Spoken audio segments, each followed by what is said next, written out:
souplesse de travail déjà. Et puis après on cherchait la production, on avait du volume en plus à faire et la salle de traite commençait à être obsolète, quoi. Donc le robot était l'outil idéal pour ça. Moi c'est la passion justement de la nouvelle technologie. Et puis bon, Geller ça lui correspondait aussi.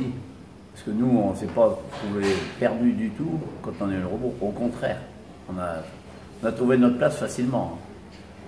Moi, au niveau informatique, je n'étais pas un féru d'informatique. Je me suis aperçu que c'était facile. C'était compliqué. Faut être curieux, voilà. Et puis la passion de faire du lait par vache, la passion des vaches, ça correspond à ce qu'on attendait.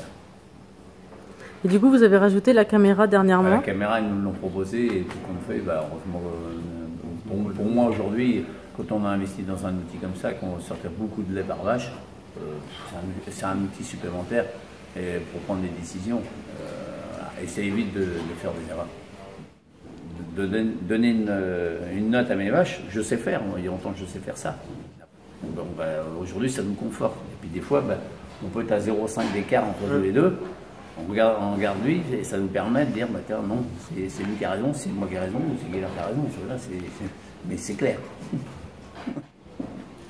Et puis c'est surtout le tarissement qu'on arrive à améliorer. Ouais. On fait des trucs, mais en fin de compte, c'est vraiment primordial. C'est-à-dire que ça nous permet d'avoir des vaches en état d'engraissement, elles sont bien, elles sont pas bien. On le sait. Donc elles arrivent là-bas, on sait qu'elles sont déjà bien. Donc maintenant, si on cale bien la ration là-bas, ça roule. On a amélioré. Ça, on est arrivé à le. Parce qu'on a fait des erreurs. Au début, on disait nos vaches, non, sont bien.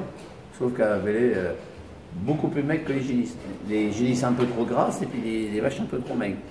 Tout ça, il fallait rapprocher ça. C'est ce qu'on a fait. Bon, ça se fait pas du jour au lendemain, bien sûr.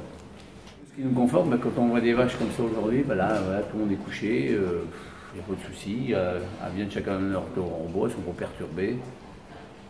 Voilà, ça fonctionne.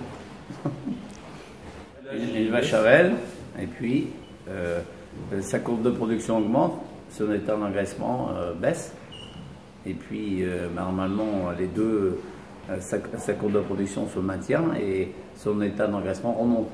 Le but c'est de faire ça et ça. Ce qu'il y a sur la courbe verte, si on arrive à faire ça, on a tout gagné. Il y a une nouvelle manière de vivre finalement grâce au robot? Ouais. Totalement. Oui. Ah oui. C'est ça la richesse de cet outil-là. Cette contrainte horaire, c'était devenu pesant parce que c'était trop long. On était rendu à plus de 2 heures de traite le matin, 2 heures de traite le soir. Quand tu es le week-end, tu t'en rappelles. Plus l'alimentation. Donc non, c'est juste pas possible.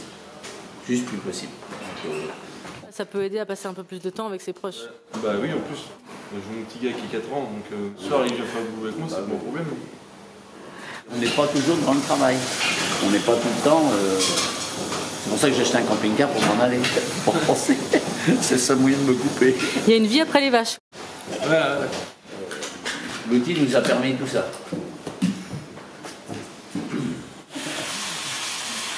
Est-ce que vous reviendriez en arrière? Non. Ah non, ça c'est clair.